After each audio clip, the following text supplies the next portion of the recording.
Now joining us here at City News 24/7, John Wright, veteran pollster. What a fascinating time in politics. I mean, just a few weeks ago, nobody could have predicted this massive turn, and everybody thought Pierre Poilievre was destined to be the next prime minister. Yeah, and there are three things that come out of this, and Glenn is absolutely right. The campaign actually began about 40 minutes ago. Social media is lit up. The Conservatives are already out there. Big rally this afternoon. But three things struck me about this. Number one was the tone. You know, one could say that, you know, the speech was a bit flat. It was, in some ways, uninspiring, but it was also calm. It hit the right notes. It also said to those who are reporting on it, you can take slices of this, but we've got a plan that's going to fold out over the campaign. So you didn't get it all in one night. Number two, it was a repudiation of the Trudeau years. That one phrase where Mark Carney said, I'm a pragmatist, and swept away the carbon tax and swept away a whole series of other measures, including capital gains. He has to. He has to distance himself. He does, but he also opened himself up for making compromises when it comes to trade and other things. So not an ideologue as he portrayed Pierre Poilievre, but said, I'm open to change. So that's interesting. But the third thing was fascinating when he said, you know, the slogan is going to be, you know, a strong Canada. And I reflected for a moment. I said, where have I heard that? 1972, Pierre Trudeau, Justin Trudeau's father, the campaign against Robert Stanfield and David Lewis was Canada Strong, you know, the strong Canada. It's the same sort of harken back to that. So it's the unity notion. It was Pierre Trudeau's second campaign, and off had come the Trudeau love affair. It was hard politics.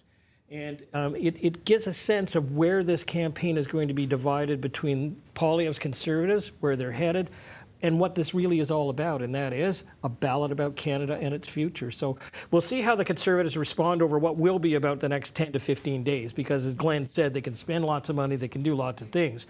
But it's the definition of that ballot question, and there's only one person who's really going to define it on a day-to-day basis, and he lives in a White House south of the border. Sure. The ballot question is, who can best handle Donald Trump? There it is. And the tariffs, and save the economy, and steer us forward. And he also, Carney also mentioned interprovincial trade, which is a huge issue, and it's been glaring for some time, but nobody's really tackled it. Yeah, and it started to fall in the last period of a week, you know, in terms of how we are dealing with the economy. And he certainly has said, look, you know, I have those skill sets.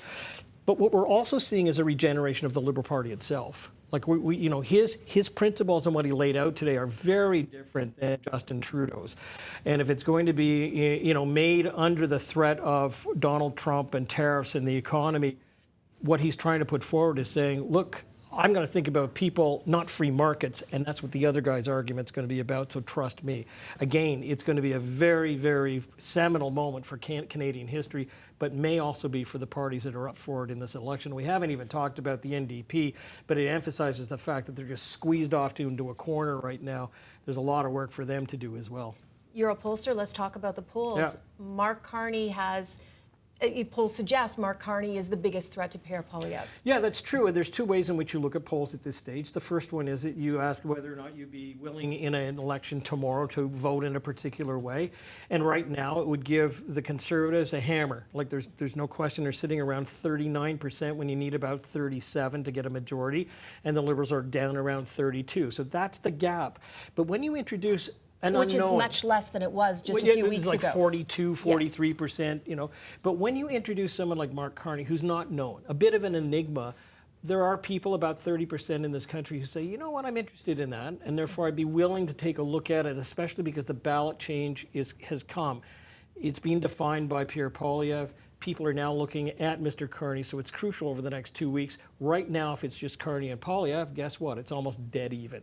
So the potential is there. The question is, what is it going to say at the end of the day? And it could be the end of April, the beginning of May, before we actually mark our ballot. It's not going to be that long.